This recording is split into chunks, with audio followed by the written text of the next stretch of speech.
로마서 5장 1절부터 5절 말씀을 가지고 하나님 말씀 증거하겠습니다. 나누실 은혜의 제목은 은혜의 자리네. 은혜의 자리. 은혜의 자리라는 제목으로 하나님 말씀 증거하겠습니다.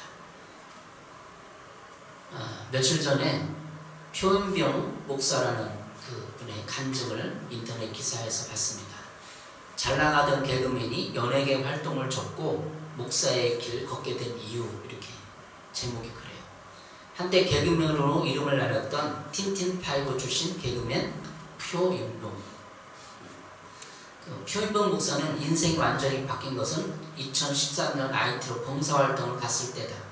그때 새로운 세상을 본 것 때문에 목사가 됐다며, 그때를 되돌아보면 김원희 씨가 저를 미지의 세계로 데려간 것이라고 말한다. 그 기사 내용 쭉 읽어보니까 김원희 씨, 김용만 씨가 IT로 표현병이라는 사람을 데려갔대. 개그맨이죠. 근데 IT에 봉사활동을 하면서 마음이 뭉클해지고 그걸 계기로 해서 목사의 길을 걷게 됐다. 쭉 읽어봤습니다. 또 읽어보니까 그런 내용이 있더라고요. 집에 들어갔는데, 표현병이 집에 갔는데 못 들어가는 거예요.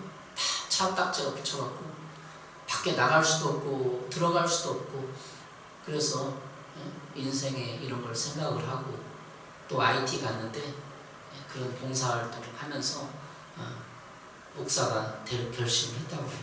표 목사는 저는 되게 차가운 사람이었던 것 같다. 마음이 딱딱하고 합리적인 것 좋아하고 잘 따져가지고 조금이라도 이치에 마음맞으면 안 하려 했다. 그러다 보니 이기적인 마음이 너무 많았다며 두 분을 만나고 어떤 걸 느꼈느냐면, 기독교에는 국면하다고 하는데 주변에 처지가 어려운 분들을 보면 그냥 가만히 있지 않고 돕고자 하는 마음이 금방 드러나는 분들이다. 처음에는 약간 왜 그게 되지? 약간 의아한 것도 많았다고 했다. 표 목사가 간증을 한 거예요. 그러니까 사람들이 왜 저렇게 어려운 사람 돕고 그런 봉사활동을 하면서 깨달은 거죠. 그래가지고 김원희는 변화하는 모습을 봤는데, 표인병 목사가 변화하는 모습을 봤는데 사실 그 전에 술고래일 때는 못 봤다. 2010년부터 쭉 봤는데 장점이 있다. 절제하는 것이다.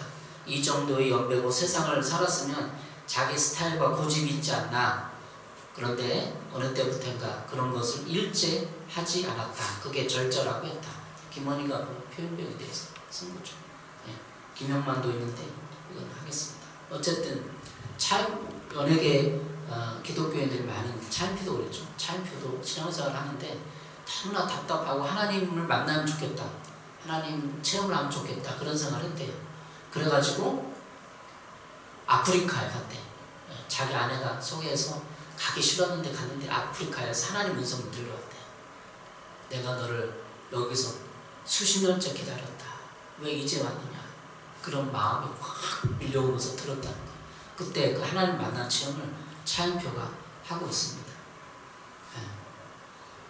오늘 은혜의 자리라는 제목으로 이렇게 설교하는데 그들이 다 은혜의 자리에 갔던 것 같아요. 차인표가 아프리카에 갔던 얘기나, 표인병 목사가 개그맨 때 IT 가서 봉사활동 하면서 사람이 높고 마음이 높은 것처럼 그가 그렇게 은혜의 자리가 아닌가 생각이 듭니다. 왜 은혜의 자리일까요? 하나님의 음성을 들으니까. 그가 표인병이 집에 차 딱지가 딱 붙여갖고 빛이 산더미처럼 불어나고 집에도 못 들어가고 갈 수도 없고 어디 갈 데도 없고, 그 자리가 인간은 고난의 자리지만 하나님을 만나는 자리죠. 차피도 그렇고. 은혜 아니면 살아갈 수 없는 찬양이 있습니다. 복음성가. 은혜 아니면 살아갈 수가 없네. 호흡마저도 다 주의 것이니 세상 평안과 이로 내게 없어도 예수 오직 예수뿐이네. 은혜라는 단어는 사전에 찾아보니까 사랑으로 베풀어주는 신세나 혜택을 말해요. 그러니까 기독교에서 하나님과 관계에서는 뭘 말하냐면 사랑스럽지 못한 자들에 대한 하나님의 사랑. 이게 은혜예요. 다른 말로 말하면 받을 자격이 없는 사람에게 주신 하나님의 호의, 사랑, 이걸 말하는 거예요. 그 은혜 없으면 우리는 살아갈 수가 없는데 그 은혜의 자리가 결국은 고난의 자리. 우리 교회가 개척되고 몇 년 지났는데 여기 온 분 중에 한 분이 위암 환자가 있었어요. 환자. 3기가 돼서 그분이 예배만 드리기는 막 우는 거예요. 뭐 제가 이렇게 설교를 하는지 못해요. 막 너무나 통곡하고 울고 지난 날을 이렇게 얘기하고 그런데 눈물을 흘리고 예배 드리는가 기도받는 가운데 났어요. 나가지고 간증을 하고 다른 교회 가서 신앙생활 하는데 어쨌든 눈물을 흘리면서 그런 간증을 하더라고요. 암이 걸리니까 사람들이 많이 찾아왔대요. 1년 정도, 2년 정도. 근데 이제 3년 지나니까 다 끊기다. 인간관계 다 끊겨. 암 환자. 그러니까 그 사람은 결국은 고난이지만, 질병이라는 고난이지만 그걸 통해서 신앙을 회복하고 하나님을 만나는 자리, 그게 은혜의 자리인 것 같습니다. 이 찬양가사, 은혜의 찬양가사, 은혜 아니면 살아갈 수 없는 이 찬양가사가 우리에게 은혜에 대한 것을 많이 이야기해 줍니다. 은혜 아니면 살아갈 수가 없다고 이 찬양은 고백하고 있습니다. 우리는 이 찬양가사가 맞다고 생각합니다. 그러나 실제로 많은 사람들이 은혜의 삶을 많이 누리지 못하고 있는 것 같습니다. 그것은 왜일까요? 그것은 교회 안의 사람들이 은혜의 자리에 나아가지 않고 있기 때문입니다. 교회에 다니는 사람들까지 하나님을 만나는 자리 깊이 못 나가는 거예요. 뭐 차인표도 얘기했지만 차인표도 신앙생활 오래 신앙을 했지만 너무나 답답해. 하나님 좀 만났으면 좋겠다. 하나님 뭔가 있다는 느낌을 받았으면 좋겠다 했는데 자기 아내가 가기 싫다는 거 아프리카 가라고 성경 봉사활동 가라고 그러거든. 갔는데 거기서 하나님 만난 거 아닙니까? 그게 은혜의 자리예요. 우리가 은혜의 자리에 나가지 못하는 이유 많이 있습니다. 오늘 본문은 은혜의 자리를 언급하고 있어요. 로마서 5장 2절이에요. 또한 그로 말미암아 우리가 믿음으로 서 있는 이 은혜에 들어감을 얻었으며 하나님의 영광을 바라고 즐거워하느니라. 이 은혜에 들어감을 얻었으며 이 은혜의 자리예요. 5장 2절에. 우리는 믿음으로 은혜의 자리에 들어가는 거예요. 그냥 어떻게 들어간다고? 믿음으로 들어가는 거죠. 은혜의 자리로 사람들이 나아가서 은혜를 흡족히 받는다면 주님의 사람들이 보다 많은 생명을 누리면서 그리스도인으로서 빛과 소금 역할을 감당할 것입니다.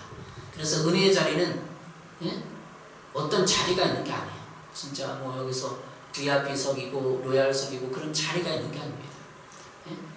은혜의 자리는 하나님을 만나는 자리인데 하나님의 영광을 바라고 즐거워할 수 있는 자리가 은혜의 자리죠. 그렇다면 은혜의 자리는 무엇이고 은혜의 자리는 어떻게 나가는 것일까요? 은혜의 자리에 나가고 싶다. 만나고 싶다. 은혜라는 것은 내가 받을 자격이 없는데 나한테 베풀어주는 하나님의 호의 사랑이에요. 내가 자격은 없어. 저도 간증하는데 제가 목사 자격이 있을까요? 제 인생을 들고 자격이 없어요. 그런데 하나님 나에게 너 정말 너 하나님 영광을 위해서 선교하면서 목회하면서 살아라 불러주신 거죠. 그게 은혜예요. 은혜. 자, 은혜의 자리는 어떻게 나가는 것일까? 첫 번째, 은혜의 자리에 나가기 위해서는 첫 번째로 하나님과 평화를 누려야 합니다. 하나님과 평화를 누려야 돼요. 1절에 말하고 있죠. 그러므로 우리가 믿음으로 의롭다 하심을 받았으니 우리 주 예수 그리스도를 말미암아 하나님과 화평을 누리자. 하나님과 화평을 누리자.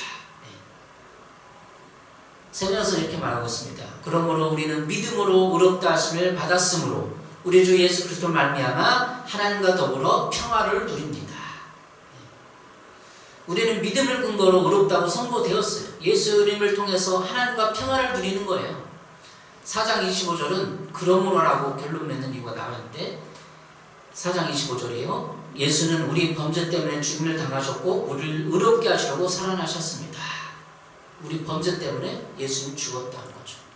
예수님이 나의 범죄 때문에 사형을 당하였고 나를 의롭게 하시기 위해서 다시 부활하셨습니다. 그래서 결론적으로 우리는 그 믿음으로 인해서 하나님과 평화를 누리게 되었습니다. 하나님과 평화를 누리게 되었다고 했는데 그러면 우리가 하나님과 싸웠다는 것인가? 신과 싸웠다는 말이냐? 그건 아니에요. 싸운 것은 아니지만 하나님과 관계가 단절되었습니다.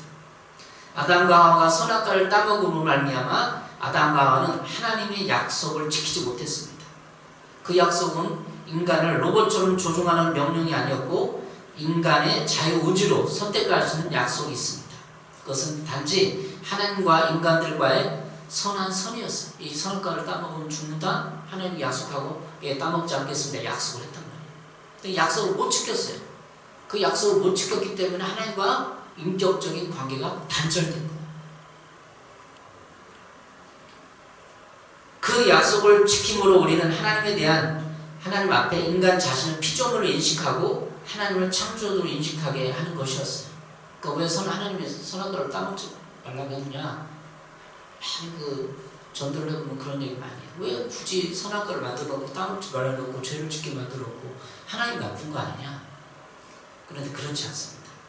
그렇게 함으로만 선악과를 놓고 선을 만들어야 나는 피조물이고 저분은 하나님이고를 인식하게 되는 거예요. 우리가 아이를 키워보면 아이가 3살, 4살, 5살 때 괜히 그랬어요. 나이의 것도 없고 아버지란 것도 없고 그냥 이거 대상이 아빠인지도 모르고 맘먹으려고 그래요. 야야 하면서 근데 예의를 가르치고 그것처럼 예의라는 선을 가르치잖아요. 하나님도 마찬가지예요. 선을 만들어 놓고 당신은 창조이고 나는 피조물이고 그 선에서 관계가 형성되는 거죠. 그런데 아담과 하와가 유혹하는 뱀의 말을 듣고 선악과를 따먹고 하나님과의 약속은 지켜지지 않았습니다. 그래서 그 평화가 깨졌습니다. 그래서 그 평화를 다시 복원하기 위해서 예수님이 이 땅에 오신 것입니다. 예수님 십자가 사건은 아담과 하와가 범한 죄를 다시 회복시키는 대가가 필요했습니다. 그것은 희생의 대가, 죄의 대가가 필요했던 것입니다. 창세기에 나온 아담과 하와를 통해서 죄가 세상에 들어왔고 그 죄 문제를 해결해 주기 위해서 예수님이 이 땅에 오셔서 십자가를 지셨다는 것입니다. 단순해요. 기독교 진리는 너무나 단순해요.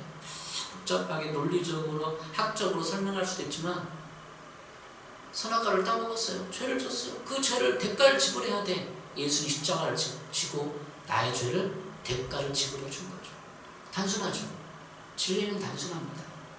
그런데 그걸 받아들이고 믿느냐의 차이에 따라서 우리가 천국다운 삶을 살 수 있느냐, 하나님과 단절된 관계를 회복할 수 있느냐가 지금 결정되는 거죠. 여러분 5장 1절에는 하나님과 평화를 누리라, 화평을 누리라 이렇게 기록을 하고 있어요. 그럼 어떻게 우리가 하나님과 싸웠나? 아니에요. 신의 존재에 대해서 그냥 뚜렷하게 신이라고 부르는 게 아니라 아버지로 하나님을 인식하고 내 죄를 사해 주셨다는 그 은혜를 받는 거예요. 은혜는 내가 받을 자격이 없는데 나에게 거저 베푸시는 하나님의 호의예요. 그래서 내가 나에게 받을 자격이 없어요. 죄사함. 이 땅에서도 죄를 지면 감옥에 가듯이 인간의 원죄를 해결하지 못하면 영원한 형벌이 있다는 것을 압니다.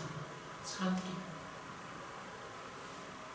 그래서 대표성이 걸려요. 쉽게 말하면 로마서 5장 쭉 후반부 5장을 읽어보면 대표성 걸려요. 아담이 대표로 죄를 졌어요. 아담의 진 죄를 왜 나한테 덮어 씌우느냐. 인류의 모든 죄가 유전된다.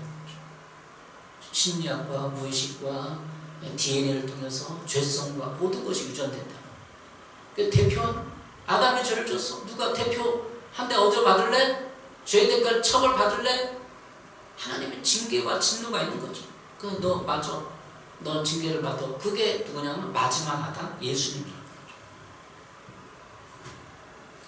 로마서 5장 10절에 이렇게 말하고 있습니다. 로마서 5장 10절 11절 곧 우리가 원수 되었을 때 그 아들의 죽으심으로 말미암아 하나님과 화목하게 되었은즉 화목하게 된 자로서는 더욱 그의 살아나심으로 말미암아 구원을 받은 것이니라. 그뿐 아니라 이제 우리로 화목하게 하신 우리 예수 그리스도 말미암아 하나님 안에서 또한 즐거워하느니라. 그래서 화목이 나와. 이 화목은 하나님과 화목했다는 거야. 화평하게 되는 거야. 신의 존재가 아니라 아버지로서 내 죄를 사주는 아버지로서 부르고 다가갈 수 있는 관계가 회복되는 거야. 관계. 저랑 지금 수많은 관계들이 있어요. 어제 금요일날 동창회 갔다가 동창회는 아니고 동창 모임 갔다 와서 동기도 만나고 선배도 만났는데 거기서 나랑 아주 친하지는 않았는데 그냥 호의를 갖고 좋아했던 야 좀 착하다 공부 열심히 한다 그런 친구가 있었어. 근데 그때 친구는 관계가 있었는데 금요일날 만남을 해서 관계가 다시 회복된 거예요. 관계가 회복됐어요. 야, 오랜만이다 하면서 하나님 관계도 마찬가지예요. 우리가 30년 동안 떨어졌는데 하나님을 알아. 몇백 년 동안 내 마음속에 신의 존재에 대해서 궁금해하고 그냥 인정해. 근데 관계는 없는 거야. 하나님과 관계. 그 관계를 하나님은 예수님을 통해서 회복시켜 준다는 거죠. 두 번째, 우리는 두 번째로 은혜의 자리에 나간다면 그 사람은 소망을 품고 하나님을 자랑하게 된다는 거예요. 우리가 어떻게 은혜의 자리에 나간다면 소망을 품고 하나님을 자랑하게 되는 거예요. 2절은 말합니다. 2절 세 번역 성경입니다. 우리는 또한 그리스도를 말미암아 지금 서 있는 은혜의 자리에 믿음으로 나가게 되었으며 하나님의 영광에 이르게 될 소망을 품고 자랑을 합니다. 이 은혜의 자리에 나가게 된다. 믿음으로. 하나님의 영광을 바라보 출구한다는 표현을 세번역 성경은 소망을 품고 자랑을 한다라고 번역하고 있어요. 바라보 출구하는 것은 하나님의 영광이며 그것은 곧 하나님을 신앙하는 하나님을 믿는 신앙을 부끄러워하지 않고 하나님이 주실 나라와 하나님 나라의 의를 자랑한다는 것입니다. 우리가 착각하는 것은 내가 그리스도인으로서 행위가 좋지 못한데 하나님을 자랑할 수 있겠는가라는 질문을 하고 있어요. 우리들 다. 나는 올바르지 못해. 내가 행위가 떳떳하지 못했는데 내가 어때 그리스도인으로서 빛과 소금 역할을 감당해. 그러나 그렇지 않습니다. 물론 우리가 성공하거나 우리의 행위로서 하나님의 영광을 드러내면 좋겠지만 그렇지 않다고 한다고 할지라도 우리는 하나님을 자랑해야 할 이유가 있습니다. 그것은 하나님의 영광에 대한 소망 때문이에요. 2절 소망 품고 자랑을 합니다. 자랑한다. 그래서 우리 그리스도인은 은혜의 자리에서 소망을 품고 자랑을 하게 되는 것입니다. 로마서 5장 3절 4절이죠. 그뿐 아니라 우리는 환난을 자랑을 합니다. 우리가 알기로 환난은 인내를 낳고 인내력은 단련된 인격을 낳고 단련된 인격은 희망을 낳는 줄 알고 있기 때문입니다. 이 희망은 우리를 실망시키지 않습니다. 로마서 5장 3절 4절이에요. 제가 지금 교인병 목사나 여러 가지 이런 환난 얘기를 했어요. 성경은 그뿐 우리는 환난을 자랑합니다. 성경은 진리인데 환난을 자랑한다. 교인병 목사가 그런 환난을 안 당했으면 목사가 됐을까? 구원 받았을까? 우리가 알기로 환난은 인내를 낳고 인내력은 단련된 인격을 낳고 환난은 뭘 낳는다고? 인내를 낳고 인내력은 단련된 인격을 낳고 그래서 기독교인이 되면 교회 다니면 금방 예수님 믿고 1, 2년 만에 좋아지고 인격도 변하고 야 신자다운 신자 권사다운 권사 장로다운 권사 되면 좋겠지만 안 그래요. 왜 그럴까요? 단련된 인격이 없습니까? 인격은 단련돼요. 그러니까 시간이 필요하다는 거예요. 시간. 저도 여기 지켜본 누님도 있지만 제가 목사 같은 사람이 되기 위해서 몇 년이 필요했나요? 10년이지만 30년이 필요했어요. 성경 풀면 환난이 필요하다. 환난은 인내를 낳고 인내력은 단련된 인격을 낳고 그러니까 우리가 인격이 안 된 사람은 신앙에서 고난이 오고 환난이 오고 그러면 하나님을 의지하고 붙잡고 표현문 목사가 그때 지금 풍지발 나서 술이나 마시고 그러면 어디 가서 사고나 치고 인생 끝장나는 거죠. 근데 신앙을 붙잡으니까 인격이 단련되는 거죠. 누구나 다 한번 들어보시고 다 그래요. 고난의 현장에서 하나님을 만나 그게 은혜의 자리예요. 단련된 인격은 희망을 낳는 줄 알고 있기 때문입니다. 어제 금요일날 동창원들 만나서 얘기 들어보니까 고3 때 너무나 가난하고 그래서 공부만 열심히 하고 그래서 서울대 갔어. 다 엘리트들이 부천고 나온 엘리트들인데 그 누구죠? 최수종 좀 비슷하더라고. 최수종. 그렇게 하니까 세종병원 아들을 과외를 했어. 대학 가지도 않았는데 고3 때 끝나고 합격하고 세종병원 아들을 과외해가지고 너무나 가난한 처지를 가져가고 그 과외한 걸로 대학 등록금하고 다 먹고 산 거예요. 그 어느 선배는 과외해가지고 후배들 막 이렇게 사막이고 돈 주고 용돈 주고 그랬다는 거예요. 그래서 야 형 너무 이번에 얘기했는데 너무 형 부잣집 아들 같았어. 이렇게 많이 사주고 그런 얘기를 하더라고요. 다 과외해서 다 가난했어. 보니까 다 가난했어. 그런 사람들이 가난하기 때문에 공부를 해서 대성한 겁니다. 고난이 결코 우리를 낙오시킬 수 없어요. 세상 사람들도 고난이 오면 그렇게 공부를 해서 자기를 성공시키고 단련을 해요. 그리스도인은 어떨까요? 환란이 오면 단련된 인격을 낳는 거예요. 인격. 우리를 한번 지켜보세요. 얼마나 인격이 단련됐는지. 5년이 지났어요. 하나님께 목회하고 신학을 하고. 그래서 5절에 보면 이 희망은 우리를 실망시키지 않습니다. 개역개정은 소망이라고 하는데 우리를 실망시키지 않습니다. 그래서 예수님 끝까지 믿어야 돼요. 끝까지 믿어야 돼요.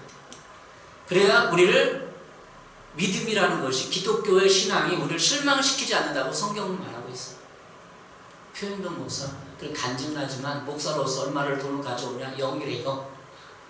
근데 어디 가서 막 봉사하고 사람들이 너무나 연예계에서 좋아하는 거예요. 연예인도 해봤기 때문에 누구나 다 쉽게 찾아오고 상담해주고 도와주고 그러고 있다는 거예요. 그게 그리스도의 삶이에요. 아파트 한 채가 희망일까? 천국의 가치가 희망일까? IT 봉사하면서 수많은 사람들을 영혼을 생각하고 그 왔던 표인봉 목사의 간증을 듣고 우리는 다시 한번 은혜의 자리를 생각해 보게 됩니다. 신앙은, 믿음은 여러분을 실망시키지 않습니다. 하나님은 나를 실망시키지 않습니다.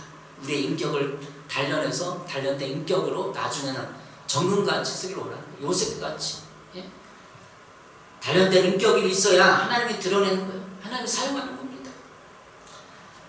제가 유튜브 설교를 개시를 하고 몇십 년 만에 영자라는 친구가 연락이 왔는데 그 친구가 유튜브 설교를 찾아보고 야 김종원 목사가 됐구나 하면서 전화가 왔어요. 그래가지고 하는 얘기가 저를 위로한답시고 야 저 예전에 원정도의 김명신 목사님 시원성교 목사님 딸 어떻게 된 줄 아니? 딸? 그렇게 개척교회 하고 그러는데 딸이 미국에서 의사 됐대. 의사. 그 한나라는 딸이 미국에서 의사 됐대. 우리나라에서 의사 되겠는데 미국에서 의사 됐대.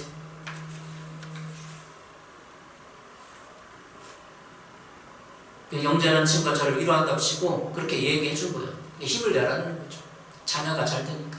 제가 주위에도 봐도 목사님들 다 힘들게 목회대로 자녀는 다 잘 돼. 다 해나가. 유학가. 희한하죠. 인맥들이 많으니까. 근데 인맥이 많아서 그런 게 아니라 하나님의 은혜입니다. 은혜. 시편 37편 25절 26절 이렇게 말하고 있습니다. 내가 어려서부터 늙기까지 의인이 버림을 당하거나 그의 자손이 걸식함을 보지 못하였도다. 그는 종일토록 은혜를 베풀고 꾸어주니 그의 자손이 복을 받는도다. 목사님들 힘들게 목회하는 거 보면 나중에 자식들이 다 잘 돼. 성경이잖아. 그의 자손이 복을 받는도다. 은혜를 베푸니까 종일토록 꾸어주니까 복을 받는 거예요. 성경적인 원리입니다. 세 번째로 오늘 본문을 통해서 우리가 은혜의 자리로 나아갈 때 성령을 통하여 사랑을 공급받게 됩니다. 그러면 우리는 어떻게 세상을 살아가느냐? 하나님의 사랑이 우리 마음에 부어지는 거예요. 5절입니다. 소망이 우리를 부끄럽게 하지 않으면 우리에게 주신 성령으로 말미암아 하나님의 사랑이 우리 마음에 부은 바 됩니다. 소망이 우리를 부끄럽게, 우리에게 가진 건 소망밖에 없어요. 천국에 대한 소망, 미래에 대한 하나님을 지키시고 보호하신다, 인도하신다는 소망밖에 없어요. 소망을 다른 말 희망이라고 하잖아. 희망, 그냥 여러분이 세상 사람들이 보기엔 희망밖에 없어. 야, 너 뭐 가진 거 뭐 있어? 희망밖에 없어요. 천국밖에 없어요. 하나님 도와준다는 그 소망밖에 없어요. 근데 그 사람에게 성령으로 하나님의 사랑이 우리 마음에 부음받는다는 거예요. 우리 마음에 부음. 하나님의 사랑이 부어주기 때문에 우리가 살아갈 수 있는 겁니다. 내 마음에 은혜가 지배하는가 율법이 지배하는가? 은혜가 지배해야 돼요. 로마서 5장 21절 그것은 죄가 죽음으로 사랑을 지배한 것 같이 은혜가 의를 통하여 사랑을 지배하여 우리 주 예수 그리스도 말미암아 얻는 영원한 생명을 이루게 하려는 것입니다. 은혜가 의를 통하여 사랑을 지배하여. 그러니까 우리가 은혜가 지배하느냐 율법이 지배하느냐, 은혜가 의를 통하여 사람을 우리를 지배해. 그러니까 우리가 날마다 생각하는 거라든지 감정이라든지 이 모든 것이 은혜. 은혜가 우리를 지배해야 그리스도인이에요. 법. 너 그거 잘못했어? 너 교통법 어겼네? 너 그거 잘못했어? 그거 안 했어? 이건 법이거든요. 근데 은혜가 지배하는 거야. 내가 하나님의 은혜를 받았어. 나는 자격이 없는 은혜를 받았어. 내 주위 사람들 은혜로. 자격이 없는데, 교인 될 자격이 없는데, 나한테 잘못했는데도 내가 그냥 은혜로 봐주는 거야. 그래야 우리 주 예수 그리스도 말미암아 영원한 생명을 이루게 하라는 거예요. 그렇게 은혜의 자리에 나가서 은혜로 살아갈 때 영원한 생명에 가는 통로가 열립니다. 은혜는 사랑이기 때문입니다. 성령을 통하여 사랑이 부어집니다. 여러분 주변 사람에게 은혜를, 나한테 자격이 없는데 내가 그냥 이렇게 은혜를 베풀었어. 그게 사랑인 거예요. 성령님은 하나님이 영이시며 우리를 돕기 위해 오셨습니다. 세상에 주는 것은 스트레스, 부정적인 감정들, 낙심, 실망, 자포자기, 증오, 미움 등 이런 거예요. 그러나 은혜의 자리에는 하나님은 우리에게 성령을 통하여 사랑을 부어주십니다. 그래서 인내하게 하고 단련된 인격을 갖게 하고 보다 하나님의 성품을 많이 품는 사람들로 변화되게 하는 거예요. 그 단련된 인격이 뭐냐면 하나님의 성품이에요. 하나님의 성품은 은혜를 베푸는 거예요. 나한테 잘한 사람만 잘해주고 못한 사람은 멀리하고 이익이 없는 사람은 멀리하고 우리 사람들은 그렇잖아요. 근데 하나님의 성품, 이 단련된 인격은 배웠거나 못 배웠거나 많거나 없거나 나한테 어떻게 대하는 거 상관없이 은혜를 베풀 수 있는 능력, 여기까지 하나님은 성품을 단련시킨다는 거예요. 그래서 우리가 환난이 오고 고난이 오면 하나님을 의지하고 그러면 하나님의 사랑이 부어지는 거죠. 그 하나 부어진 사랑으로 내가 다시 은혜를 베풀면서 환경이 열리는 것입니다. 어떠세요? 논리가 맞는 것 같으세요? 내가 은혜의 자리에 나가서 내가 먼저 사람한테 은혜를 베풀어야 하나님이 또 오고 가는 은혜 속에 나를 은혜로 이끌어서 삶을 살아가게 하는 것입니다. 그래서 내가 자꾸 은혜를 베풀어야 돼요. 주변의 사람들에게 은혜를 베풀고 예수님이 이 땅에 오셔서 한 것은 은혜 베푸는 건데 결국은 섬김이었어요. 마가복음 10장 45절 인자가 온 것은 섬김을 받으려 함이라 도리어 섬기려 하고 자기 목숨을 많은 사람의 대속물로 주려 함입니다. 섬김. 사람들이 많이 모임에 가서 느끼는 건데 정치를 하려고 또 하는 분들도 있었어요. 지금 이런저런 이유로. 근데 그분들이 이렇게 보면서 섬김이 있는가를 생각을 해봤어요. 기도를 해야 되니까 섬김의 정신이 있는가, 이 부처지를 섬길 만한 그릇인가. 그 섬김은 결국은 예수님의 성품이에요. 예수님의 성품. 권력을 가질 때, 힘을 가질 때 지배하지 않고 사람을 섬기려 하고 그들의 필요를 채워주려고 하는 것, 예수님의 성품이에요. 우리 그리스도인들도 저도 섬겨야 돼요. 다른 사람 필요가 뭔가, 뭐가 필요한가, 기도해 줄 게 뭔가 이러고 사람들을 봐야 됩니다. 오늘 은혜의 자리에 대해서 설교했는데 로마서 5장 1절부터 5장 전체가 은혜에 대해서 쭉 얘기하고 있어요. 은혜는 뭐냐? 내가 죄사함 받은, 가장 도움받은 기초적인 것부터 은혜로 인식하는 것. 그래서 내가 살아가는 이 모든 것이 은혜구나. 내가 은혜구나. 저도 중학교 때 교회를 다녔는데 그때 은혜를 받은 거예요. 은혜를 중학교 때부터 교회를 다녀서 은혜를 받았어. 그 은혜는 누구나 하나님 앞에 다 은혜를 베풀지만 반응하는 사람에게 오는 것입니다. 여러분도 반응하십시오.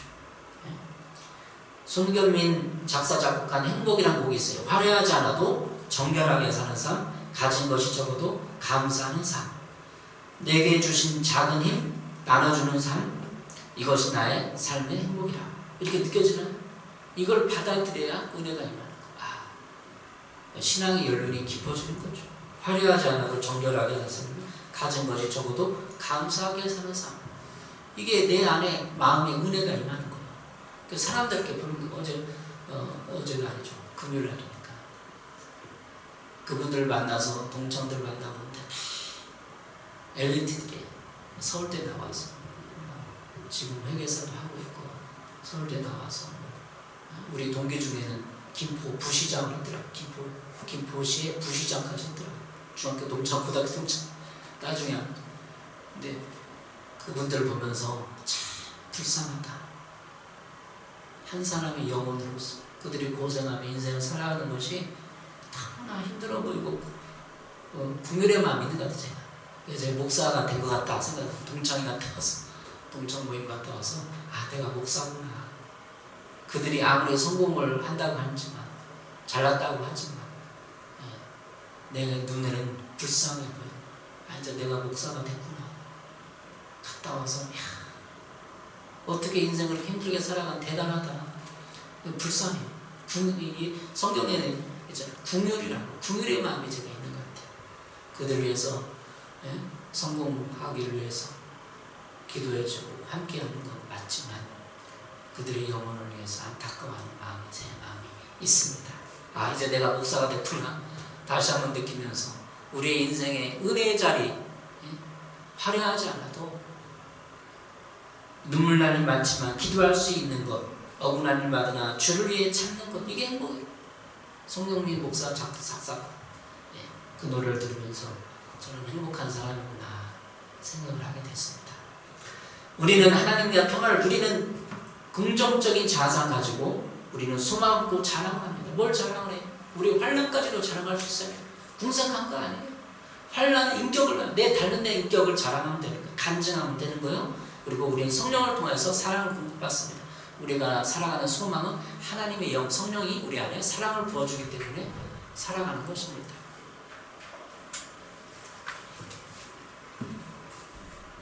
예, 이렇게 해서 결론적으로 설교를 마쳤는데 와주셔서 감사합니다. 유튜브 설교를 통해서 설교 들어보시고, 예.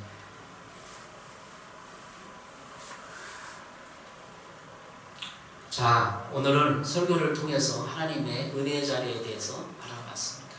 여러분, 은혜의 자리에 나가십시오. 은혜의 자리, 예배의 자리에 나가서 여러분의 인생을 되돌아보고 은혜 받은 걸 찾아보세요. 힘든 때가 은혜 받은 거예요. 힘든 때, 고통당한 때, 그때 하나님이 나에게 찾아와서 은혜를 부어주신 것입니다. 은혜는 예수 그리스도를 통해서 받는 거예요. 십자가의 은혜가 여러분에게 있기를 바랍니다. 죄의 삭은 사망이라고 말했어요. 사망, 결국은 죽음에 이르는 건데 우리는 어떻게 되느냐?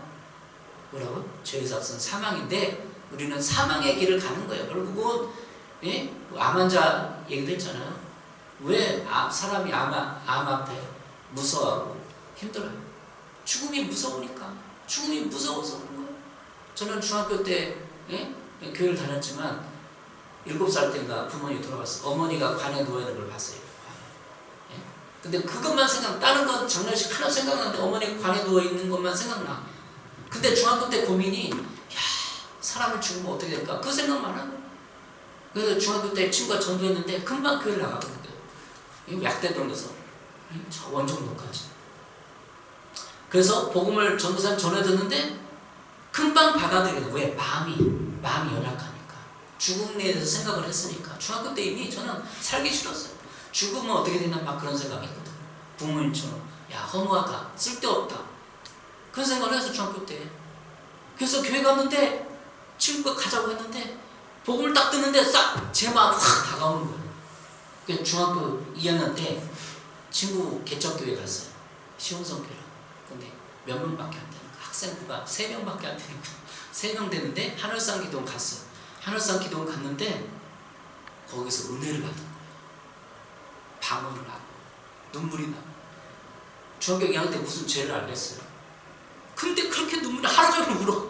하루 종일 눈물이 나고 집회 참석하는데 다음날도 울고 그냥 2박 3일 보내고 그 하늘산 기도를 내려오는데 세상이 그렇게 맑은 거예요. 깨끗하고 날아갈 것 같아. 그게 은혜의 체험입니다. 내가 죄인인 걸 깨달아지고, 아, 내가 잘못했구나, 하나님께 죄인이구나, 이렇게 깨달아지는 거예요.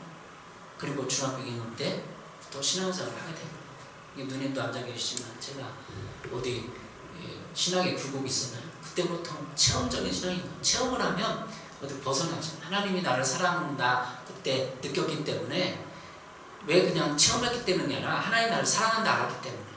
누가 나를 사랑해주나, 누가 나를 지지해주나, 누가 나를 용기를 주나 없었잖아. 형님 누나들도 그냥, 예? 오면은 그냥 오나보다 하고 얘기도 안 들어주고. 우리가 아이를 키우면서 늘 하는 거죠. 피드백. 야, 오늘 학교에서 무슨 일이 있었니? 무슨 일이 있었어? 물어보. 그럼 이렇게 얘기하고. 저는 누가 어렸을 때부터 이렇게 물어본 적이 없어요. 야, 종만아, 너 오늘 학교에서 무슨 일, 속상한 일 있었니? 물어본 사람이 없었어, 어렸을 때. 근데 우리를 아이 키울 때 물어보는 거예요. 그 사랑이 부족한 거예요. 그래서 서기진 거예요. 하나님의 사랑에 매달린 거예요. 그 하나님을 만나는 거예요. 이 세상에 절망이 오고 끝이 오고 암이 오고 절망이 올 때 하나님을 만나는, 그게 은혜의 자리입니다. 제가 중학교 2학년 때 은혜의 자리에 있었던 거예요. 마음이 허해. 사랑이 없어. 다 나한테 관심이 없어. 그때 은혜자에 나가서 하나님을 만나는 거예요. 여러분도 지금 고민할 줄 몰라요. 때로는 차인표처럼 신앙생활을 하는데 너무나 갈증이 나는 거예요. 답답한 거예요. 차인표가 신앙생활을 하는데 하나님 만나고 싶대요. 근데 차인표 간증을 들어봤는데 저 아프리카에 보내는 거 아니까 제발 내가 가야 되는데 당신 좀 가달라고. 나 사정이 있다고. 가기 싫다고 근데 갔는데 거기서 아프리카 흑인 원주민 아이들 보면서 하나님 음성을 들어온 거예요. 폭포서 눈물을 흘린 거예요. 내가 여기 수십 년 동안 너를 기다렸다. 절망하고 굶주리고 못 먹는 아이들 보면서 하나님 음성을 들려준 거예요. 그때 차인표가 그때 들은 거예요. 하나님 여기 살아주신 거예요. 그때 신앙이 확 전환기가 일어난 거예요. 여러분의 은혜의 자리가 필요합니다. 인생을 살아가면서 그냥 사고나 나고 암이나 걸려서 은혜의 자리 갈 거예요. 지금 이 시간에 선택을 해서 은혜의 자리로 나오시기 바랍니다. 그래서 은혜의 자리에 나와서 죄와 사망을 이신 예수 그리스도를 영접하고 그 죄값을 죄값을 없어야 돼요. 인간은 다 원죄가 있어요. 우리 원죄 말고 우리는 살인죄, 폭행죄 이런 것만 죄라고 그러잖아요. 창조주 하나님을 떠난 게 죄예요. 그래서 하나님 앞에 내 인생을 맡기는 기도를 하시기 바랍니다. 주님, 나는 죄인입니다. 이 자리에서 내가 주를 믿겠습니다. 내 죄를 위해서 돌아오신 걸 감사합니다. 고백만 하면 하나님의 영이신 성령님 내 마음에 오셔서 나를 일깨워주고 성경 말씀 진리를 깨우쳐 주시고 천국 갈 때까지 이끌어 줍니다. 한 사람의 이런 양 때문에 우리가 함께 기도하겠습니다. 함께 기도하겠습니다. 저를 따라해 주세요. 주 예수님, 저는 주님을 믿고 싶습니다. 십자가에서 저의 죄를 위해서 죽으신 것을 믿습니다. 내가 어렸을 때부터 지은 죄,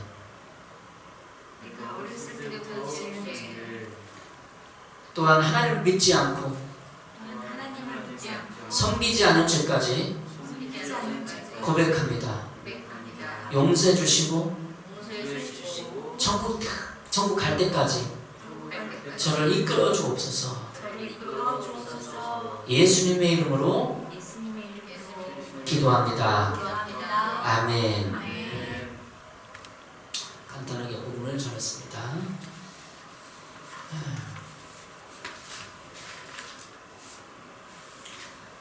찬양하시면서 준비하신 분 드리겠습니다.